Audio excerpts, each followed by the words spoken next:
but also a plan that does something the rest of America had to do as well: tighten our belts. So today, when we come and have to put our card in the voting card, I want you to think of one thing. Today could be the day that we create the great America comeback. Or it could be the day that America goes in a long fade into history. But the floor is made up of a microcosm of America, and the entire America knows that we have to control this situation we're in. So today, a yes vote is for jobs, for energy independence, and a new path to prosperity. And I yield back. The gentleman... The chair notes a disturbance in the gallery which is in contravention of the laws and rules of the House. The Sergeant-at-Arms will remove those persons responsible for the disturbance and restore order to the gallery.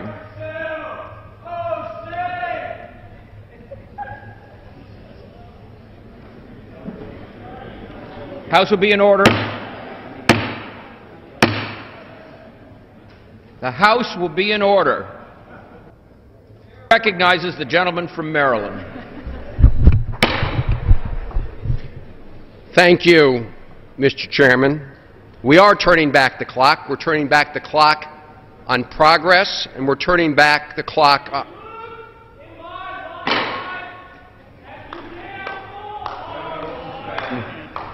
The chair notes a disturbance in the gallery in contravention of the laws and rules of the House.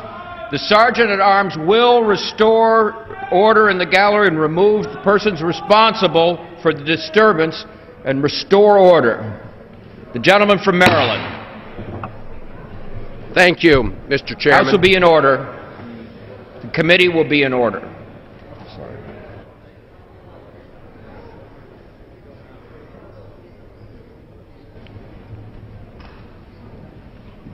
Gentleman from Maryland. Thank you, Mr. Chairman. What the Republican budget does is turn back the clock on a fair deal for the American people. Every person in this body today loves this great nation of ours and believes it's a special place. We have to maintain the dynamism and exceptionalism of this country. We see different paths and make different choices to accomplish that goal.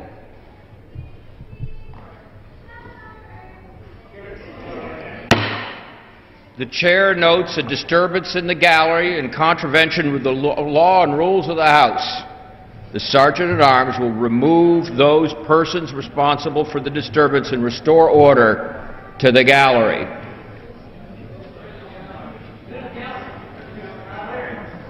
Point of order, Mr. Speaker.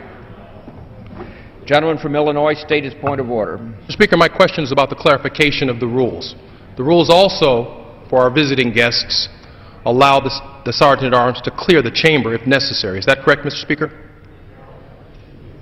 It is within the authority of the chair to clear the gallery. I thank the Speaker.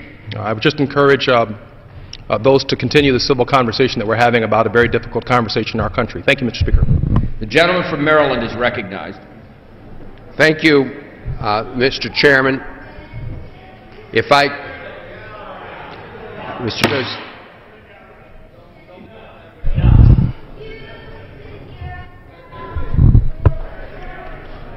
Point of order, Mr. Speaker. The chair notes a disturbance in the gallery in contravention with the laws and rules of the House. The Sergeant-at-Arms will remove those persons responsible for disturbance and restore order, and would remind all those that are listening that the chair has the authority to clear the gallery. The gentleman from Maryland. Mr. Chairman, may I inquire as to how much time remains? Now, very seriously, Mr. Chairman, if I would ask... The gentleman from Maryland has 9.5 minutes. Thank you, Mr. Chairman. We all agree. We all agree we have to act now to put in place a plan to reduce our deficits. Okay. Mr. Chairman, point of order. The chair notes a disturbance in the gallery in contravention of the laws and rules of the House. the Sergeant-at-Arms will remove those persons responsible for the disturbance and restore order in the gallery. Okay, let's...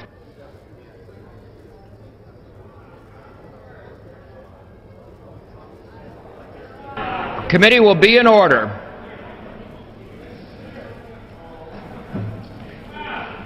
The committee will be in order.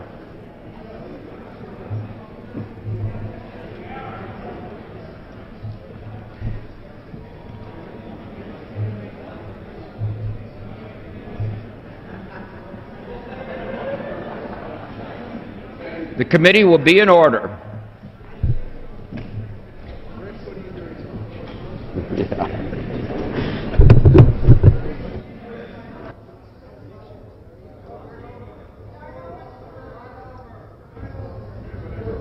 Will be in order.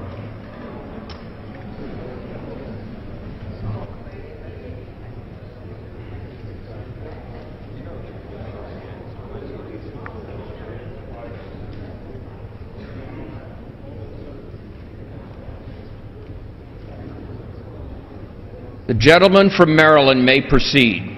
Mr. Chairman, I ask unanimous consent to begin my remarks from the beginning and set the Is there clock. objection? Seeing none, the gentleman may proceed. Thank you, Mr. Chairman. I thank my colleagues. As I said, nobody doubts that every person in this chamber loves this country and wants to do the right thing. Okay. We've got to, although I'm beginning to have... The chair notes a disturbance in the gallery in contravention of the laws and rules of the House. The Sergeant-at-Arms will remove those persons responsible for the disturbance and restore order to the gallery.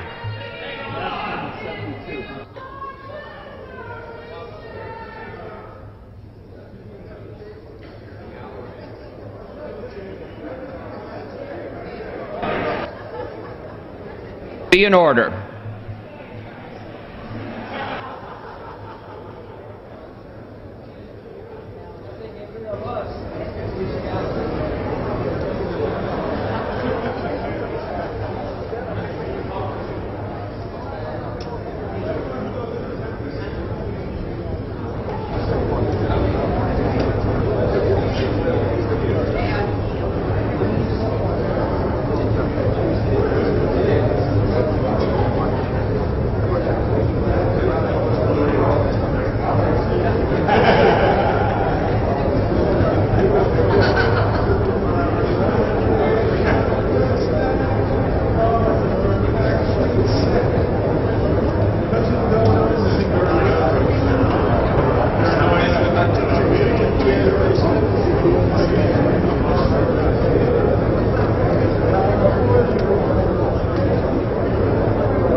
A bit of a pause in the action in the U.S. House as there have been numerous disturbances in the gallery.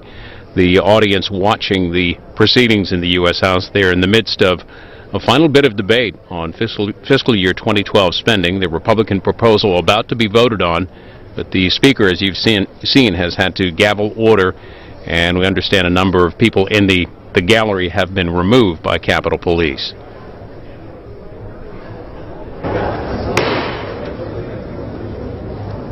Committee will come to order.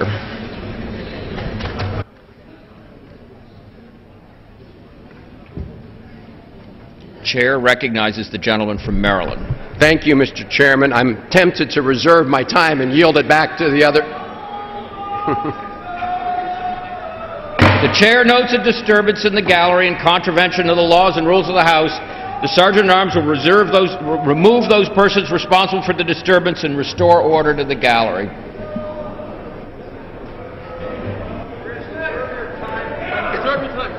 That's what I Chair advises, the chair makes this announcement for purposes of possible prosecution.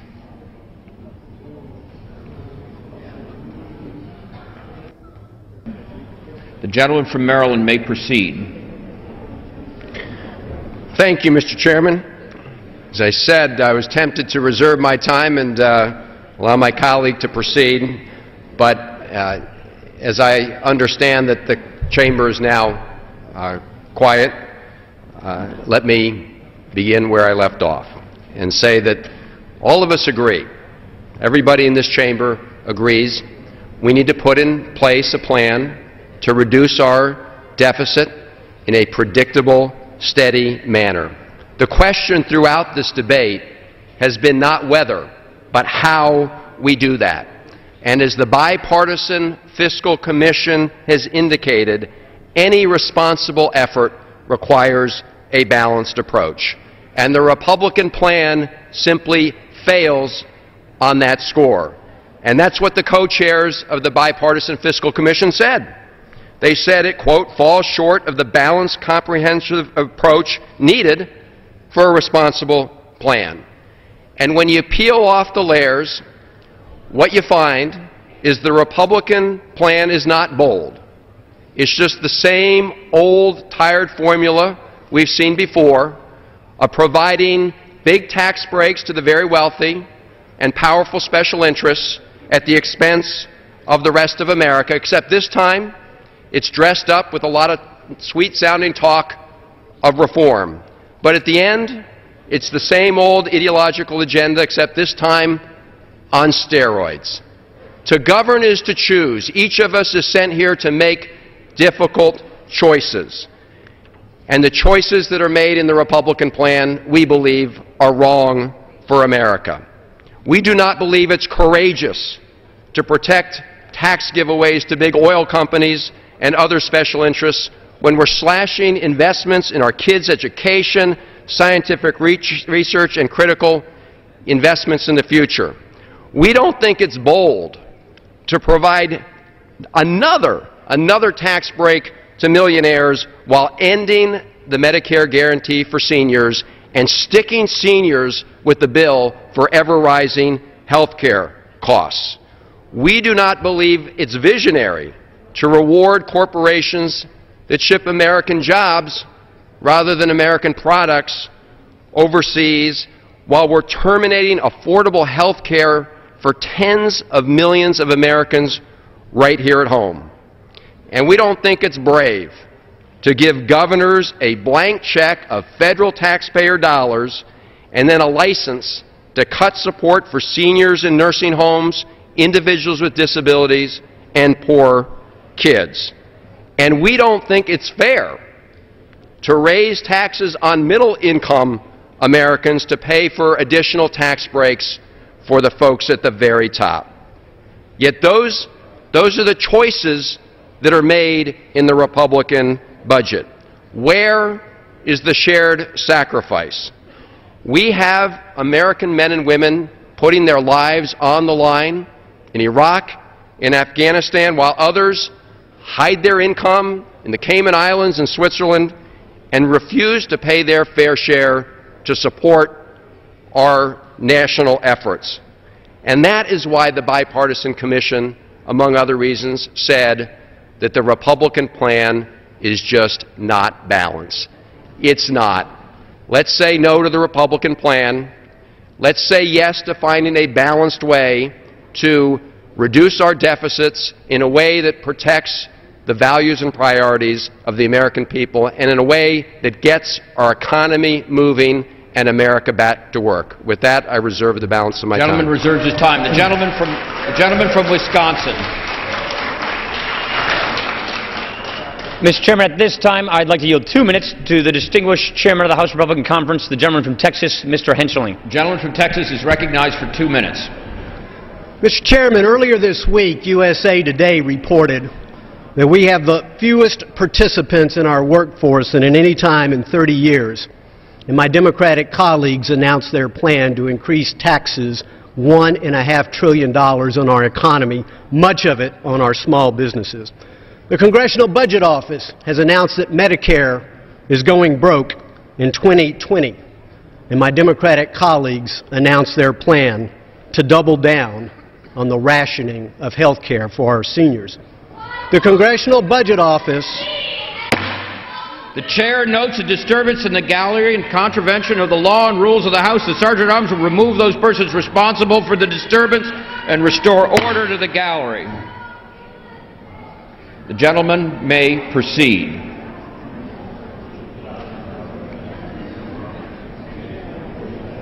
Mr. Chairman, the Congressional Budget Office has announced that Social Security will go broke in 2037. Yet my Democratic colleagues have announced this is not a problem.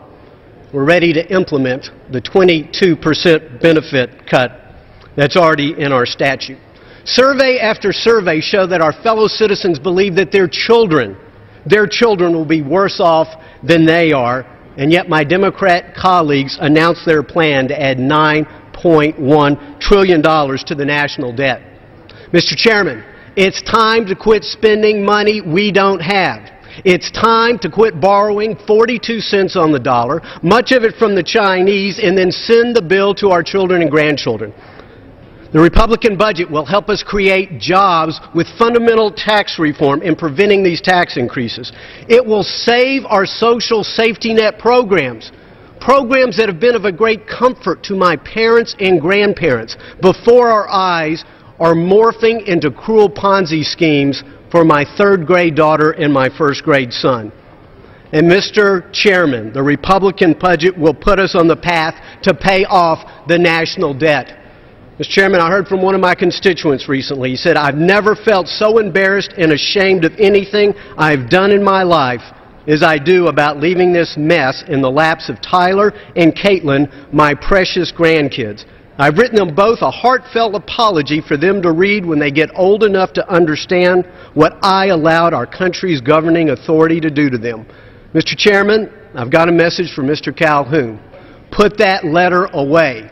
House Republicans are going to stand for Tyler and Caitlin. We're going to put America back to work. We're going to save the social safety net and preserve the American dream for ourselves and our posterity.